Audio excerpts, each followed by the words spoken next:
Hi, John. One of my favourite things in the movie has always been the relationship between the two policemen and kind of the unspoken resentment. How did that was that always in the script, or was that the performances from the actors? Well, it's in the script, both. Did you ever, I make a reference to it in the documentary Raw Meat, but in England it was called Deathline. You ever seen Deathline? Yeah. It's Gary Sherman's movie. It's one of Donald Pleasance's best performances. And what's wonderful, he plays this working class detective, and the best scene in the movie is when this member of Parliament has died in some kind of David Carradine sex crime thing.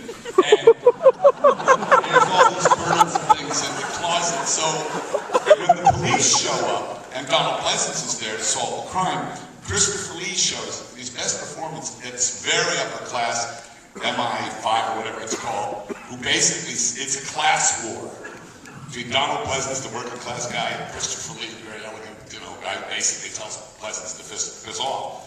And I just always liked the antagonism, and so that was kind of my homage to that. Obscure, but my homage to that. Okay, go. Wait, what? Hi, John. David Norton said on the DVD commentary he was very uncomfortable with that love scene that he did with Jenny. So can you tell us what was your direction for that love scene? Because it's pretty intimate. Actually, the shots of Jenny, when David goes down on her, and his lovely shots of Jenny orgasmically coming, David wasn't on the stage. It was, when you shoot love scenes, it's not as exciting as you think, because it's, it's coverage. That's one of the reasons I think it's always funny when people think they're really fucking, because, yeah, there's like 11 setups or 12 setups, and it's like, could you stop, please, for 20 minutes while we... Yeah, it was awkward because David was uncomfortable, but it was, Jenny's a pro, and it was fun. I mean, it was, I had to cut that down quite a bit. That was what really suffered. The three things that in the ratings, when you see how David goes, spits in the wolf cage, well, I had to cut out what he spat, which was a piece of a thumb, and then, which a wolf then ate. But then, and I also had to cut out that piece of toast, and I also had to cut like a minute out of the love scene, which was actually, I always look at it and go, oh, it's so disappointing because it was so hot, but now, but it worked for you, so that's good. You have a unique opportunity to ask. You have amazing, really remarkable, I mean, Dennis has initials now. What do you call it? You got that thing from the Queen. What? MBE.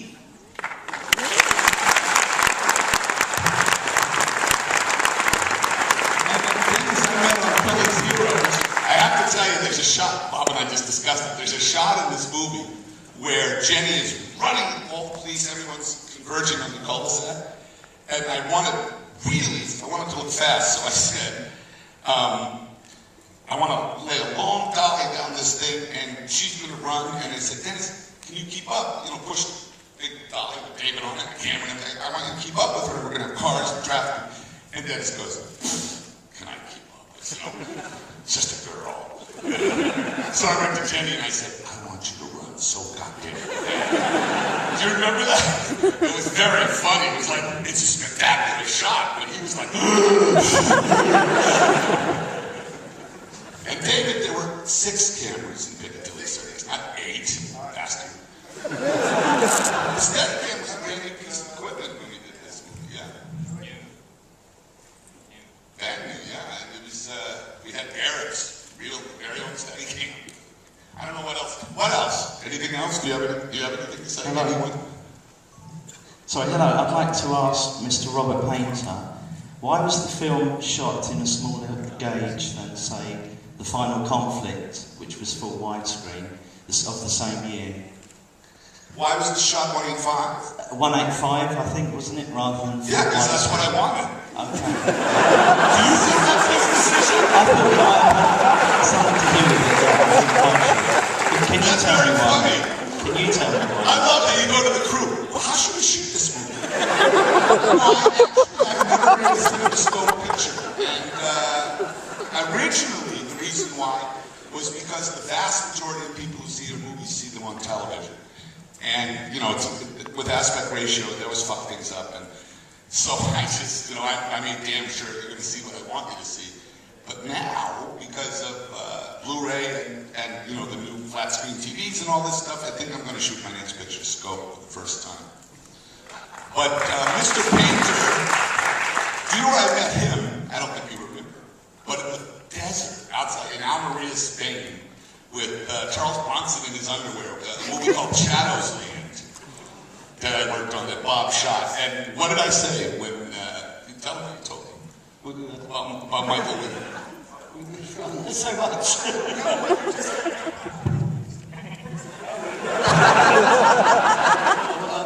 I heard you say to George Scorsese, I bet you, would have been work with anybody.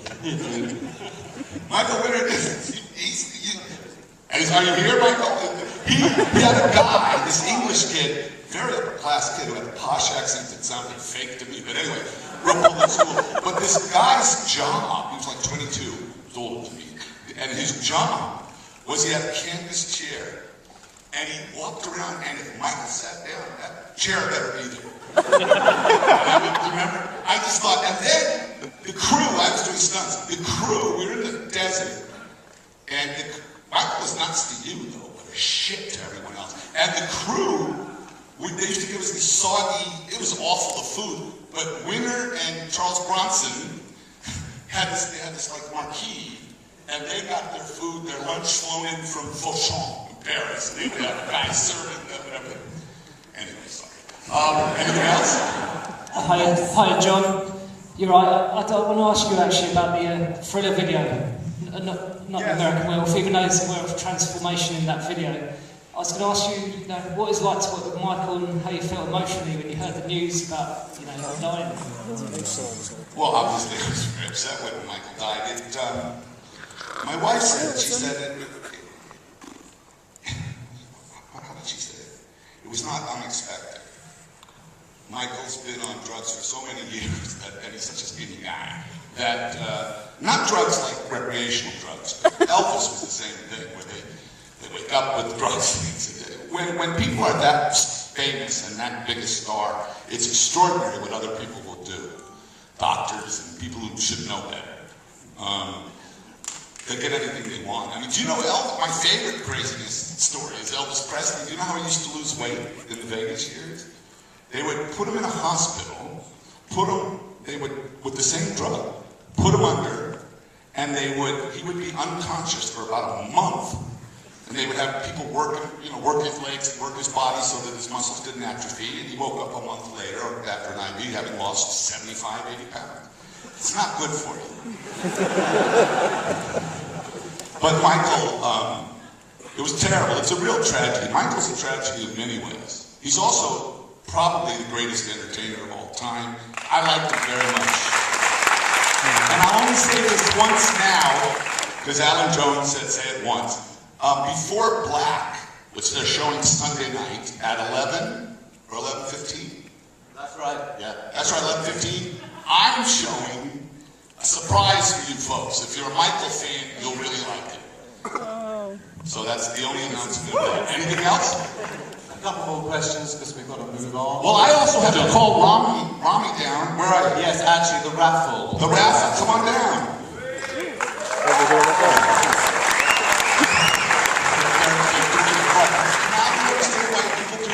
You can't see the fucking thing. I know. Thank you. No, you do. Go.